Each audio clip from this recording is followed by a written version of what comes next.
What happens when one of Australia's loved young conservationists walks into what he thinks is just another friendly morning talk show, only to find out he's about to be blindsided on live TV? What happens next is one of the shocking, painful TV moments in recent memory. And trust me, no amount of prep could have warned him how fast this would spiral out of control. But before we dive in, pause for a second, hit that subscribe button and comment below. Should TV hosts be allowed to grill guests without basic research? Because what you're about to see is a storm of poor prep colliding with a very public meltdown. Robert Irwin, son of the Steve Irwin, arrived at The View feeling excited. He was there to talk about his wildlife documentary series and ongoing conservation work around the world. At 20 years old, Robert had already spent the week hopping from show to show, charming audiences with his warmth, humility, and dedication to continuing his father's mission. Every prior interview had gone the way. Warm greetings, respectful questions, and Robert's genuine passion shining through. This appearance would be different. Very different. Joy Behar wasn't interested in another feel-good chat. She had an agenda. The moment Robert stepped on stage, the energy shifted. The usual friendliness was replaced by an almost fake smile from Joy. The rest of the panel fell unusually quiet, as if sensing the storm about to hit, but powerless to stop it. Robert, as ever, greeted the hosts and audience with his trademark enthusiasm, completely unaware that he was walking straight into an ambush. "Welcome back to The View," Joy began, her tone sharp and cutting. "Today we're joined by Robert Irwin, wildlife conservationist and son of the Steve Irwin." Then she leaned in. "Robert, there's something I've been wanting to ask you." Robert shifted slightly, remained calm. "Course, Joy," he replied. She didn't hesitate. Narrowing her eyes, she fired the shot. She'd watched his interviews and documentaries and couldn't help but wonder, was Robert really doing anything on his own? Was he just coasting on his father's legacy? The studio went silent. You could almost feel the air thicken. Robert's smile faltered for a moment before he steadied himself, responding with professionalism, the poise of someone who had faced this accusation before. He explained that he'd been involved in conservation since childhood, helped rescue thousands of animals, worked with endangered species programs, and dedicated his life to protecting wildlife. Joy wasn't satisfied. That was the problem, she snapped. He was still following in his father's footsteps. Where was his own identity? She accused him of mimicking Steve, dressing like him, acting like him, playing dress-up in khakis, and demanded to know when he would finally step out of his father's shadow. The tension on the panel was unmistakable. Whoopi looked ready to intervene. Joy pressed forward. Robert took a deliberate breath. Carefully choosing his words, he explained that conservation was never about ego or personal branding. It was about the mission. Whether he was expanding his father's work or launching initiatives, the goal was always the same: protecting wildlife, and Robert Irwin was doing just that.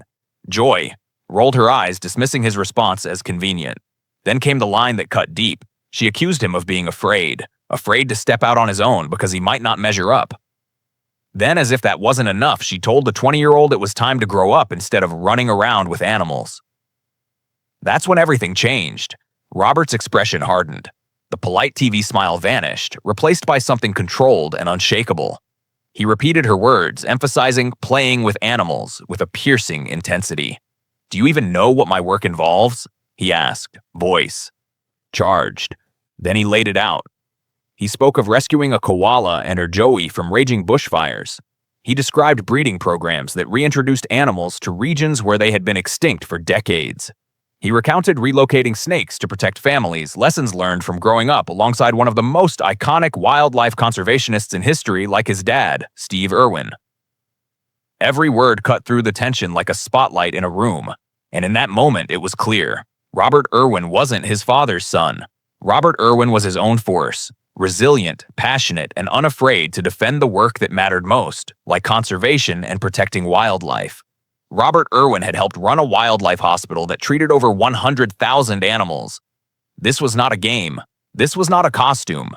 This was responsibility. The studio went completely silent. Joy misread the moment. She pushed harder, dismissing his passion as emotion. Facts, she said, mattered more than heart. Without his name, she claimed Robert Irwin would just be another kid pretending to be a zookeeper. She suggested it was time for him to find a real job. Robert Irwin froze. That posture spoke volumes. Quietly under his breath, he repeated, "A real job." Then he looked directly at Joy. "Do you know what my father was doing the day he died?" His words cut through the tension. The studio leaned in. He was filming a documentary about stingrays, not for fame, not for money, to help people understand creatures the world had misunderstood for generations. Joy's expression shifted, caught off guard. Robert Irwin's voice grew steadier, stronger. He died doing what he loved, educating the public and protecting animals that don't have a voice. Then with precision, he delivered a line that landed like a hammer. You want to talk about careers? My dad could have turned Australia Zoo into a theme park. He could have chased ratings, quick money. Instead, he chose conservation and education. I am proud to continue that work. For the time, Joy looked rattled. Robert Irwin leaned in, unwavering. Every day I work to honor that legacy, not because I am riding coattails, but because the work matters. Species are disappearing while we sit here debating. Animals are dying while you make jokes about khakis. Whoopi attempted to cool the tension, trying to step, but it was too late. Robert Irwin was not done.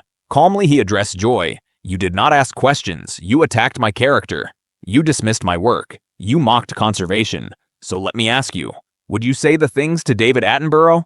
To Jane Goodall? Joy opened her mouth. No words came. Robert Irwin continued. You are criticizing someone who spends his life saving animals while you sit on television giving opinions. Want to talk about impact? How many species have you helped preserve? The studio gasped. Joy stiffened. She tried one jab. Maybe you just needed someone to tell you the truth. Not everyone thinks you are special because of your name. That was the breaking point. Robert Irwin stood instantly. Special because of my name? He repeated, calm, ice cold. Do you know what that name actually means? It means waking up before sunrise to care for animals. It means learning crocodile behavior as a child. It means carrying a world-changing responsibility on your shoulders. Joy tried to regain control. Robert Irwin, sit down. I am not sitting down, he snapped. You ambushed me. You belittled my work. You insulted my father. Now you are asking for respect. You want respect? Do your research. Ask questions. Learn the difference between entertainment and meaningful work. He unclipped his microphone. I came here to talk about species and conservation. Instead, you turned this into an attack for ratings. So thank you for reminding me why I do this work, why my father did this work, and why conservation matters more than anything happening at this table. He placed the microphone down, stared into the camera. If you actually care about wildlife, go look up the work we are doing at Australia Zoo. Because unlike some people, we are trying to make the world better. With that, Robert Irwin walked off the set. Joy Behar sat frozen. The panel was speechless. The audience did not move. Millions watching at home could not believe what they had just witnessed. The camera lingered on Joy enough for the shock to fully register before cutting abruptly to commercial. Robert Irwin had not just defended himself that day. He defended conservation. He defended his father. He defended every creature that cannot speak for itself. So now I want to hear from you. Was Robert Irwin justified? Did Joy cross the line? Drop your thoughts in the comments. Make sure you subscribe for more unbelievable, unfiltered TV moments like this, because some stories are too shocking to miss.